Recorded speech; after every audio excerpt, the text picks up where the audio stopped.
सावधान। इडमोर्हन्ताडम्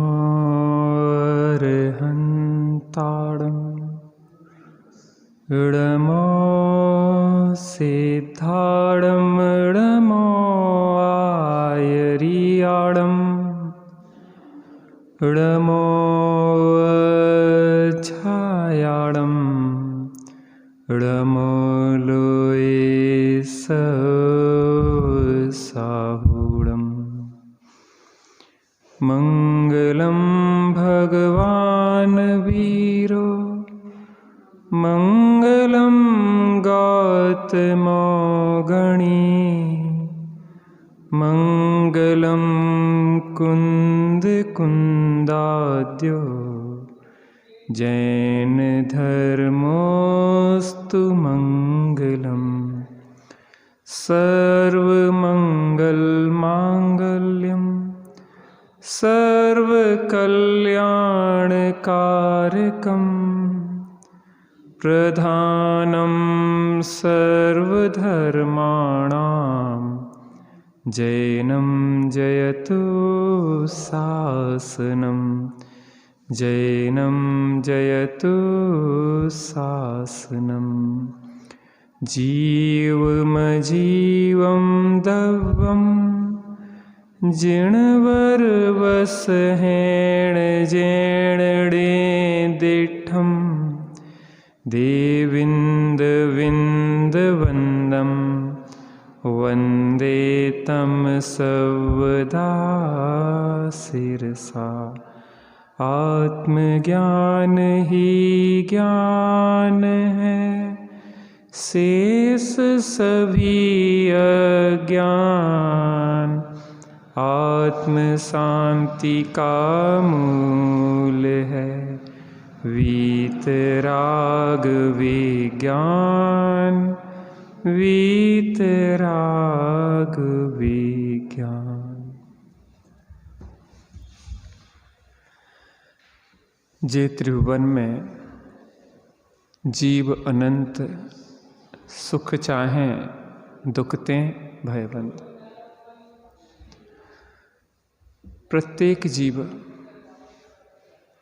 एकेंद्री से लगाकर पंचेंद्री तक सुख चाहता है और दुख से भयभीत है, और वह अपनी सामर्थ्य प्रमाण दुख के अभाव का प्रयत्न भी करता है। अगर वह पंचेंद्री के विषयों में लग रहा है, इस गेट को लगा दो तो थोड़ा सा शोर कम रहेगा, कोई आएगा तो खोल लेगा। अगर वह पंचेंद्री के विषयों में लग रहा है तो काय के लिए लग रहा है? सुखी होने के लिए, दुखी होने के लिए नहीं। यद्यपि उसका जो सुखी होने का प्रयत्न होता है, अंतो गत्वा उसे दुख ही प्राप्त होता है। सुख प्राप्ति हेतु प्रयत्न करते सुख जाता दूर है। तो यद्यपि इस जीव में परिपूर्ण सुखी होने की सामर्थ्य तो है, लेकिन यह अपनी सामर्थ्य को नहीं पहचान रहा है और सुखी होने के नाम पे बहिर्मुखी दृष्टि किए हुए है। इसलिए आज तक इसकी दयनीय दशा का अभाव नहीं हुआ है, और वर्तमान में यह जीव दुखी बना हुआ है। तो दुखी क्यों है, यह प्रश्न खड़ा होता है कि अगर हम दुखी हैं तो हमारे दुख का मूल कारण क्या है। देखो, जब तक मूल कारण पे नहीं जाएंगे तब तक उस दुख का अभाव होने वाला नहीं है। एक बार की बात है, झांसी में हमारी माँ एडमिट थी, उनका ऑपरेशन हुआ था। हमारे कमरे के बगल में एक दूसरा कमरा था, वहाँ पे बबीना के एक सज्जन रुके हुए थे। उनकी इतनी अधिक पीड़ा थी कि वो एक क्षण को भी शांति से नहीं बैठ पाते थे। बहुत पीड़ा थी, बार बार उन्हें बुखार आ जाता था, क्या समस्या रहती थी। तो डॉक्टर लोग बुखार का इलाज करते थे, लेकिन बहुत परेशान हुए। तब उनका कैंसर की जांच की गई और पता पड़ा कि इन्हें कैंसर है और 4th स्टेज का कैंसर है और तत्काल बम्बई ले जाना पड़ेगा। अब मैं ये कहना चाहता हूँ कि ऊपरी बुखार का इलाज करते रहें तो कब तक वो कैंसर ठीक हो जाएगा। बुखार अपने आप में कोई रोग नहीं है, बुखार अपने आप में कोई रोग नहीं है, वो तो मात्र इंडिकेशन है कि आपकी मशीन में कहीं गड़बड़ी चल रही है। क्या है? एकमात्र वह इंगित करता है कि अंदर में कहीं मशीन में खराबी है, इसलिए बार बार वो उसको टेम्परेचर बढ़ा के बताता है कि कहीं मशीन सही नहीं चल रही है। और हम इलाज क्या करें? बुखार का तो इलाज करें और बुखार का मूल जो कारण है उसका इलाज ना करें। छेड़ाला की दूसरी ढाल में आया है, ऐसे मिथ्या दृग ज्ञान चरण बस भ्रमत भरत दुख जन्म मरण। 4 गतियों में जीव दुख भोग रहा है, उसका कारण इसका ही मिथ्या दर्शन, मिथ्या ज्ञान, मिथ्या चारित्र है, इसकी ही नासमझी है, इसका ही विपरीत विश्वास है, विपरीत ज्ञान है और विपरीत आचरण है। अपनी ही विपरीत मान्यता के कारण यह जीव भटक रहा है। तो यहाँ पे अपन 6 नंबर पेज पे देख रहे थे, दुख का कारण और सुख का कारण। क्या है दुख का कारण?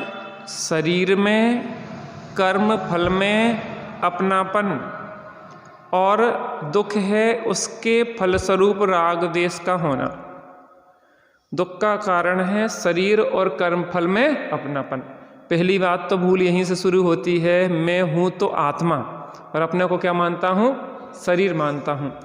तो शरीर के देखो टोडरमल साहब ने मोक्ष मार्ग प्रकाशक जी में लिया है राग द्वेष का विधान और विस्तार, कि राग द्वेष खड़े क्यों होते हैं। तो उन्होंने कहा कि इस शरीर में अपनापन है, तो इस शरीर के जो अनुकूल होता है वह इसे इष्ट मानता है और उसमें राग करता है, और इस शरीर के जो प्रतिकूल होता है उसे अनिष्ट मानता है और उसमें द्वेष करता है। इस शरीर के जो अनुकूल है, इष्ट जिसको मान के राग करता है, उसके शत्रु में द्वेष करता है।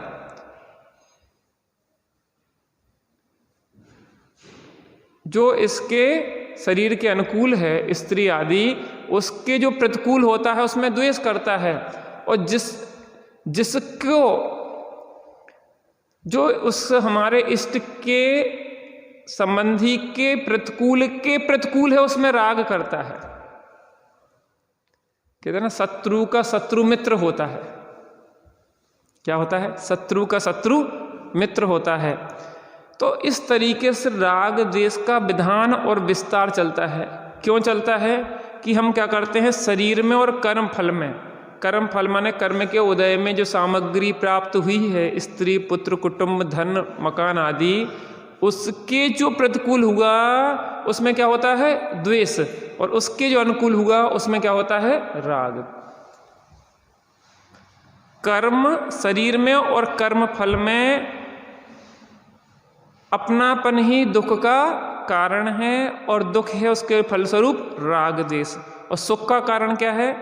शरीर और कर्म फल से भिन्न अपने निज चैतन्य स्वभाव में अपनापन है।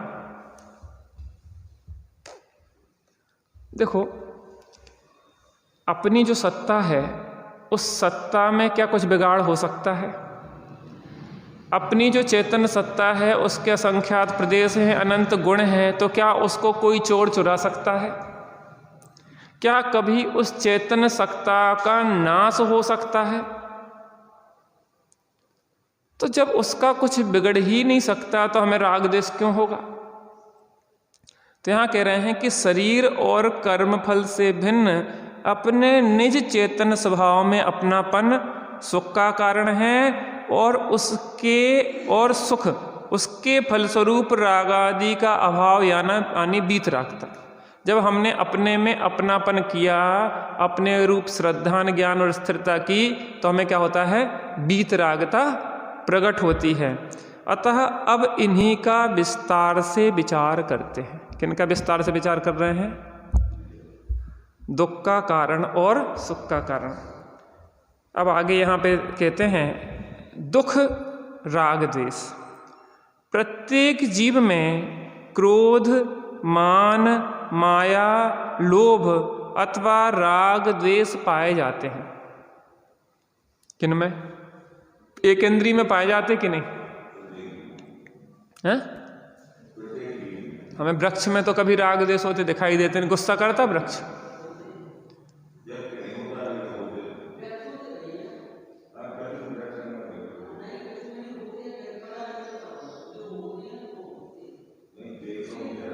माने वो व्यक्तता इस रूप में होती है कि हम पकड़ नहीं पाते, लेकिन उनमें हैं और किसी न किसी रूप में अपनी सामर्थ्य अनुसार व्यक्त भी होते हैं, लेकिन हम ना समझ पाए, वो हमारी बात पकड़ से बाहर है हमारी। माने इतना समझ लो हम नहीं पकड़ पा रहे। हाँ, खून चूस लेते हैं वो और वो जान ले लेते हैं। तो इस प्रकार के भी हैं।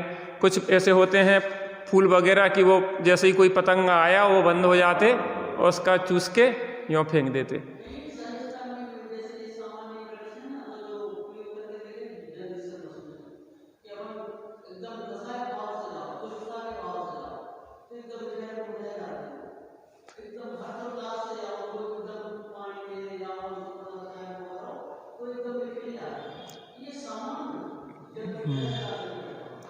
देखो मशीन लगाई गई कुछ पौधों में, तो उनके वाइब्रेशन चेक किए गए। तो जब कोई कुल्हाड़ी लेके उनके पास गया तो उनका वाइब्रेशन, एक कंपन अलग प्रकार का था, और जब उनके प्रति कोई प्रेम पूर्ण गया, पानी आदि देने गया, तो उनका वाइब्रेशन अलग प्रकार का था। वो मशीनों के द्वारा पकड़ में भी आता। कुछ और भी प्रयोग किए गए कि वहाँ पे कुछ पौधों के पास संगीत बजाया गया, तो उनके जो फल थे, उनके जो फूल थे, वो विशिष्ट अच्छे प्रकार के थे, और जिस प्रकार का संगीत वाद्य यंत्र बजाते थे उसी आकार का वो वृक्ष भी रूप लेने लगा था। माने उसके सामने आपने तबला बजाया तो तबले के आकार रूप, उसकी डिजाइन भी उस तरह से खिलने लगी। वीणा बजाई तो वीणा के आकार रूप, उसकी डिजाइन भी होने लगी। इस तरीके का भी बताते हैं।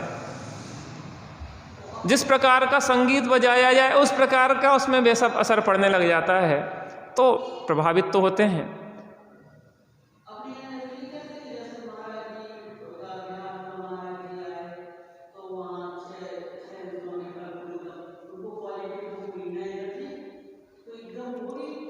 देखो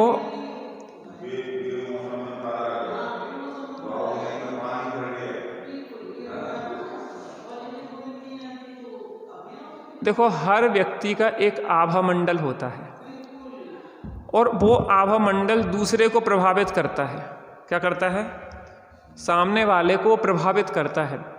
एक अच्छा व्यक्ति आता है तो जड़, माने जैसे एक इंद्रिय आदि भी हैं जो वृक्ष आदि, वो भी उससे प्रभावित हो जाते हैं। मुनिराज वृक्ष के तले बैठे हैं तो वो वृक्ष में भी उस प्रकार के, आपने कहा ना 6 ऋतुओं के फल फूल वगैरह अपने आप खिल जाते हैं।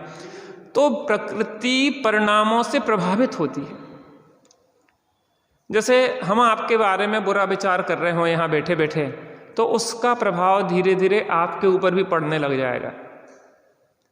हम आपके लिए भला विचार कर रहे हो तो वो प्रभाव धीरे धीरे आपके ऊपर भी पड़ने लग जाएगा। उस जाति के विचार आपके भी चलने लग जाएंगे। एक घटना सुन रहे थे कि एक राजा को बार बार एक व्यापारी को फांसी देने का भाव आता था कि इसको तो फांसी दे दी जाए, फांसी दे दी जाए। अब उन्हें ये समझ में नहीं आता था, इससे मेरी कोई शत्रुता नहीं है, कोई बात नहीं बिगड़ी है, उसके बाद भी बार बार इसको मारने का भाव क्यों आता है। तो मंत्री से कहा, तो मंत्री ने कहा राजन मैं पता लगाता हूँ। मंत्री जी वहाँ गए तो वहाँ पे उसने चंदन की लकड़ी बहुत समय से खरीद के रखी थी और उसके भाव गिरते जा रहे थे, वो बिक नहीं रही थी, वो पूंजी उसकी फंसी हुई थी।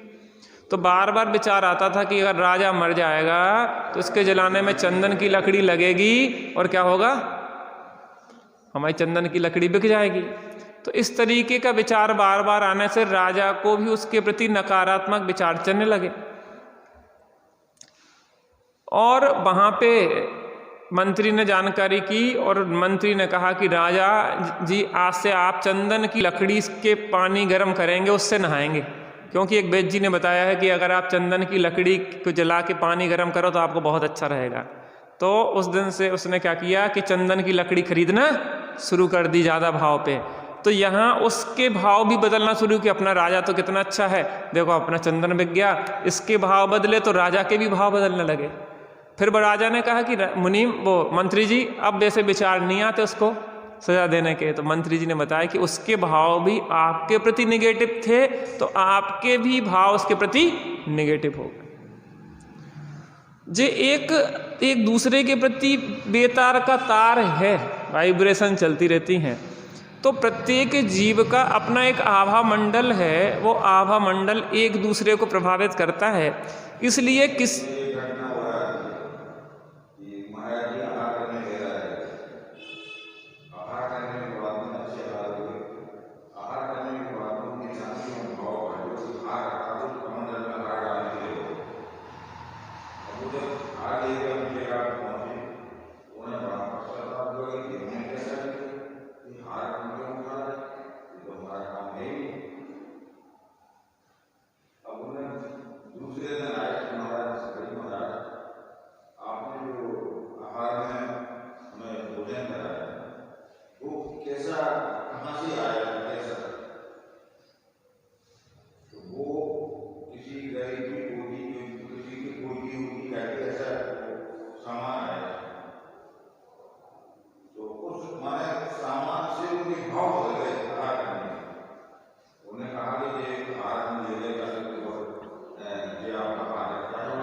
एक और घटना सुनते हैं कि एक कहानी पढ़ी थी, अंग्रेजी में एक कहानी थी, बोलता हुआ कंबल।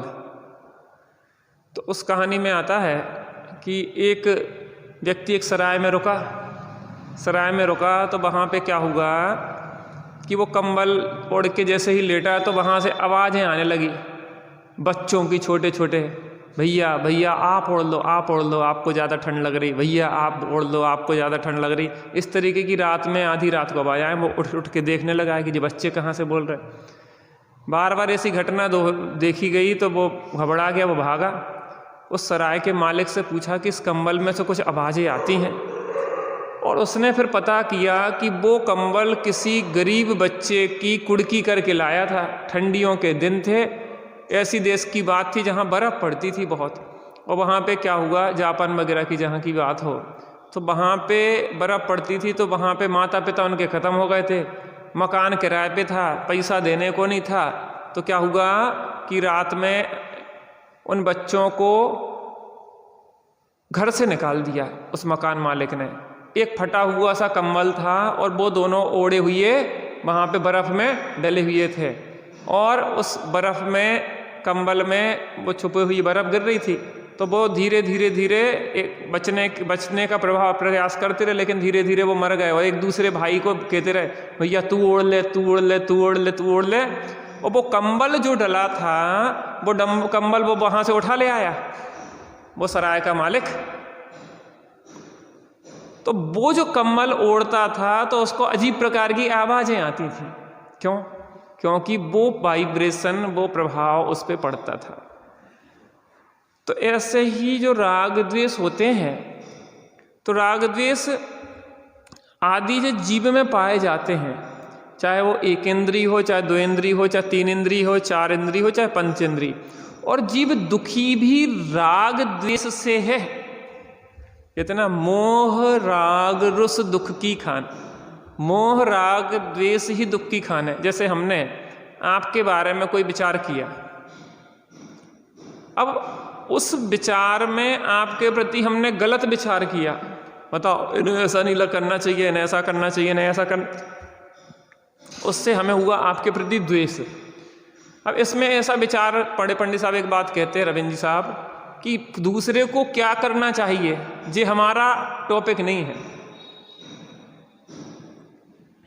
दूसरे को समय से आना चाहिए, दूसरे को ऐसा करना चाहिए, दूसरे को ऐसा करना चाहिए, ये हमारा विषय नहीं है। हमारा विषय है कि हमें क्या करना चाहिए। कल हमने आपको बताया था कि हम तो जो भी समस्या आती स्लेट पे लिखते हैं, फिर उस संबंध में तत्व ज्ञान से जिनवाणी के आधार पर विचार करना शुरू कर देते। मुश्किल से 2-5 मिनट में अपने समस्या समाधान हो जाता। और जे हम अभी 2-3 दिन से हम प्रयोग कर रहे हैं और इससे हमें बहुत हल्कापन हुआ। माने हमें ऐसा लगा कि हमने बहुत कुछ हल्के हो जाते इस माध्यम से। हमें दूसरे का दोष दिखाई नहीं देता, क्योंकि अपने पास जिनवाणी है ना। अपनी चिंतन धारा को आप अपने हिसाब से नहीं करें, बदलें, उसको जिनवाणी के माध्यम से बदलें। कहते हैं कि आगम चक्षु साहू, साधु पुरुष सज्जन पुरुष का जो चक्षु होता है वह आगम होता है, अर्थात वो जो भी काम करता है वो आगमोचित है कि नहीं है। अर्थात हमें क्या सोचना चाहिए, कैसे सोचना चाहिए, क्या नहीं सोचना चाहिए, ये सब चीज़ें हमें आगम के आधार पे सोचना है। अब एक अम्मा जी दुखी थी, परेशान थी, तो उन्होंने कहा कि हमारी ये नहीं मानते बात, वो नहीं मानते, ऐसा नहीं है। तो उन्होंने कि कोई तुम्हारी बात मानता कि नहीं मानता? हाँ, हमारे तो नाती पोता हमारी बात मानते। तो कहने लगे देखो, तुम ये सोचो कि हमारे नाती पोता तो हमारी बात मानते हैं। अरे एक व्यक्ति घर में हमारी बात नहीं मानता है तो 4 व्यक्ति तो हमारी बात मानते हैं। तो तुम इस तरफ से सोचो कि जो 4 व्यक्ति ज़्यादा है कि एक व्यक्ति ज़्यादा है। बात समझ में आती कि नहीं आती? 4 व्यक्ति ज़्यादा हैं कि एक व्यक्ति ज़्यादा है? 4 बात मान रहे हैं और एक नहीं मान रहा है। तो वो बात वजनदार किसकी हुई कि वो 4 व्यक्ति मान रहे हैं, एक नहीं मान रहा तो नहीं मान रहा। अब जो नहीं भी मान रहा है तो वो भी तो कर्म का उदय अपना ही है। बताओ। और हमें ये बताओ कि हमने जो कर्म बांधे हैं वो हमें भोगना तो पड़ेंगे कि नहीं पड़ेंगे? स्वयं किए जो कर्म शुभाशुभ फल निश्चय ही दे देते, करे आप फल देन तो स्वयं किए निष्फल होते। अपने कर्म सिवाय जीव को कोई न फल देता कुछ भी, पर देता है यह विचार तज स्थिर हो छोड़ प्रमाद बुद्धि। अब दूसरी तरफ से वो एक व्यक्ति हमारे अनुकूल नहीं चल रहा है तो उसके अनुकूल ना चलने के कारण दुखी नहीं है हम अपने राग जो इसके कारण दुखी हैं। चाचा, किसके कारण दुखी हैं हम? उस क्षण में भी जो दुख है वो हमारी विपरीत विचार से तो है। जैसे ससुराल जाओ और वहाँ पे गालियाँ दी जाती हैं, आपको समझाने में गालियों का बलौआ हुआ आपके यहाँ? हुआ कि नहीं हुआ? हाँ, हुआ चाचा चाची? तो आपको गालियाँ दी गई कि नहीं दी गई? बिल्कुल नहीं मिली गालियाँ। हाँ, चाची बताएंगी मिली कि नहीं मिली गालियाँ? चाची तो कह रही मिली। अच्छा, अब हम ये कह रहे हैं गालियों के बलौआ में जो गाली दी गई वो बुरी क्यों नहीं लग रही? क्योंकि आपने उसके बारे में एक सोच दूसरे प्रकार की डेवलप की है कि जो प्रेम की गालियां हैं। क्या सोच लिया चाचा? आपने तो एक थिंकिंग बना ली कि भैया पहले ही से आप गए थे कि अपन को गालियां मिलेंगी और अपन बतेसा बांटेंगे। बताइए, हमें गालियां मिलेंगी, पहले से सोच के गए थे ना कि हमें गालियां मिलेंगी और हम बतेसा बांटेंगे। जे एक सोच आपने डेवलप की थी तो वो गालियां आपको बुरी नहीं लगी। और गालियां अकेले में नहीं दी गई, सामूहिक दी गई गालियां, और परिचितों द्वारा नहीं दी गई, अपरिचितों द्वारा भी दी गई।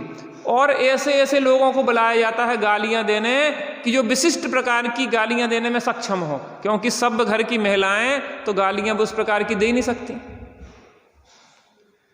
अब आपको किस किस ने गालियां दी और आप बलौआ में सबके सामने गालियां दी और खराब से खराब गालियां दी, उसके बाद भी आप हंस रहे थे, हाँ और 2-4 और दो, और क्या कर रहे थे? लो बतेसा ले जाओ। क्यों भैया, क्यों ले जाओ बतेसा? क्योंकि आपने ही तो एक सोच डेवलप की है कि ये गालियां भली हैं और उस बारे में सोच डेवलप की कि ये गालियां बुरी हैं। अरे हम कह रहे गालियां कोई ना भली हैं ना बुरी हैं, हमारी सोच के अनुसार वो हमें भाषित होती है। तो जिस क्षण में वो व्यक्ति हमारे प्रति विपरीत कर रहा है, उस क्षण में भी उसके विपरीत करने से हम दुखी नहीं हैं, हम अपने विपरीत विचार से दुखी हैं। देखो, हम जहां हैं वहीं उसी क्षण सुखी हो सकते हैं। आप प्रयोग करके देखना, हम तो अब कर रहे प्रयोग, तो हम आपको बार बार कहेंगे कि आप लिख के प्रयोग करो। आप सामने समस्या लिखो और फिर जनागम के आधार पर समाधान लिखो। आपको लगेगा कि इतने सारी पॉजिटिव, 1,00,000 सकारात्मकता है हमारे जीवन में और 1 नकारात्मकता है, माने 1 खराबी है और 1,00,000 अच्छाई है। अच्छा मुझे बताओ, अपन 1 इंद्री नहीं है, इस पृथ्वी का है, जल का है, वायु का है, वनस्पति का है नहीं है, 5 स्थावर नहीं है, 2 इंद्री नहीं हुई है, इल्ली वगैरह जिनको कि पानी की नालियों में गर्म पानी सर्फ के पानी में बेचारी छार हो जाती। 3 इंद्री चिंटी नहीं है कि पोंछा में पोंछ दिया जाता। 4 इंद्री भोरा आदि नहीं है कि जो वहाँ पे लोग मार डालते हैं मधुमक्खियों को, पूरे छत्तों को ऐसे निचोड़ के। 5 इंद्री में पशु नहीं है जिन्हें कि मांस के लिए काट कूट के बेच दिया जाता और खा लिया जाता। और से मनुष्यों में भी मिलेच्छादि मनुष्य नहीं है।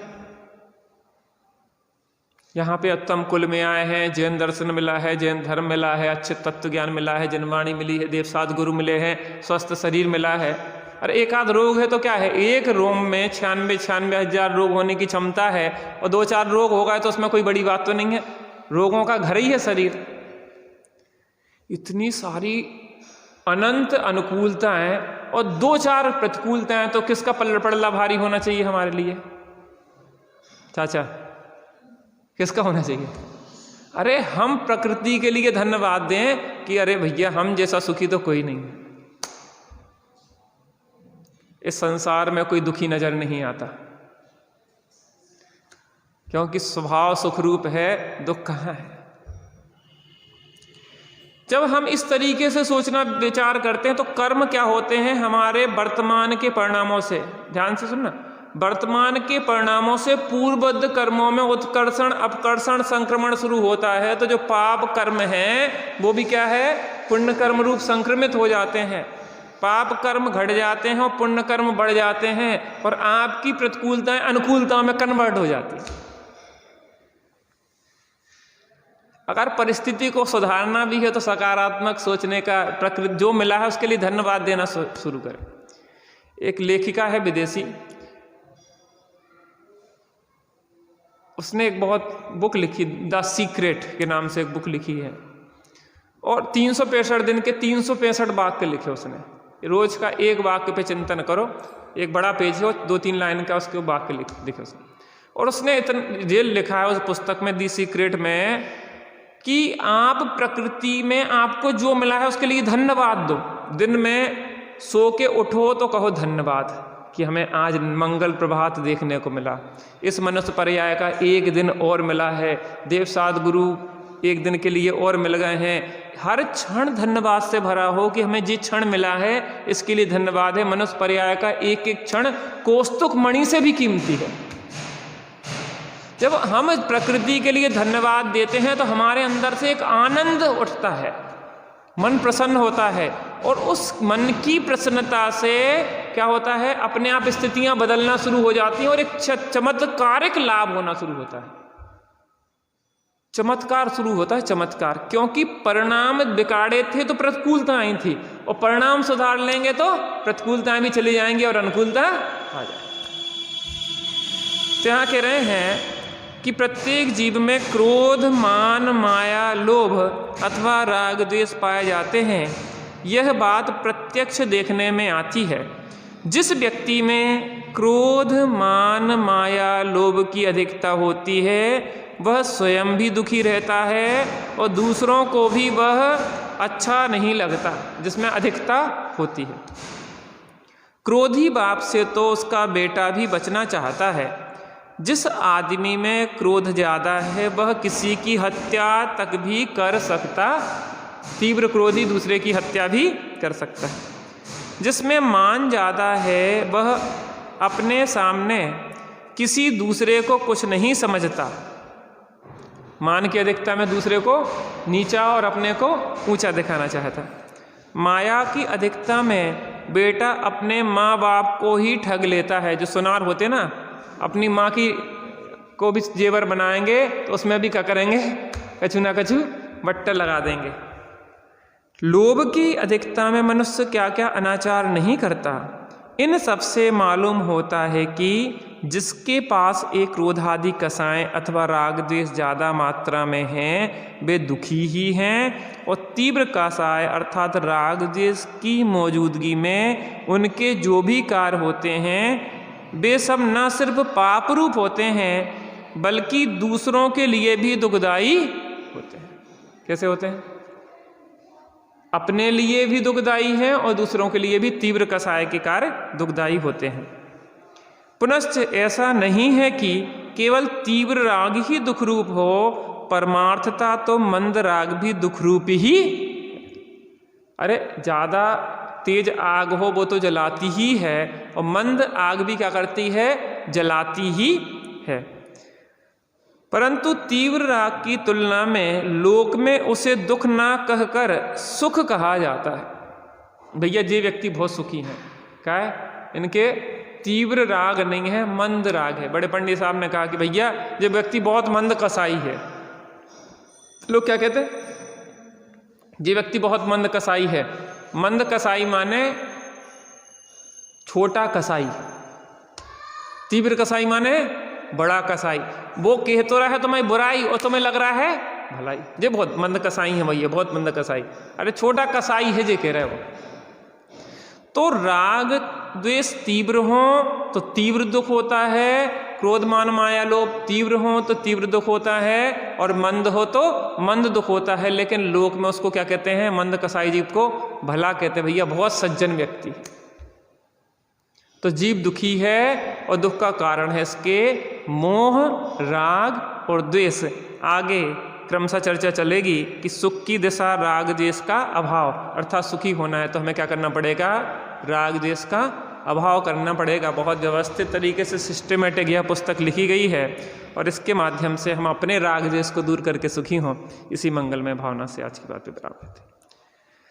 सहजानंदी सुधिस अविनाशी हूँ आत्मस्वरूप,